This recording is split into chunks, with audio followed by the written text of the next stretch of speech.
12টা জিজ্ঞেস করলে বলা যাবে? হ্যাঁ, নোট করে রাখছেন বোধহয় না?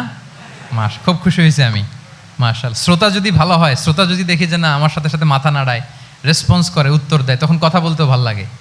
মানে এত গরমের মধ্যে, এত কষ্টে, অল আর সোয়েটিং, বাট এত মনোযোগের সাথে আপনারা শুনেছেন। আল্লাহ তাআলা আপনাদেরকে কবুল করুক। আচ্ছা, আমরা একটু রিক্যাপ করি। 1 নম্বরে কি ছিল? আচ্ছা, 2 নম্বরে সবাই বলতেছে তো, আসলে কি বলতেছে বোঝাও যাচ্ছে না।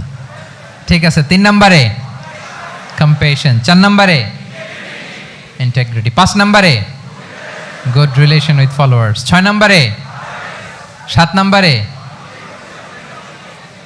8 নম্বরে, 9 নম্বরে রেজিলিয়েন্স, 10 নম্বরে মাশাআল্লাহ, সব শেষে 11 নম্বরে প্র্যাকটিক্যাল উইজডম, সব শেষে মাশাআল্লাহ।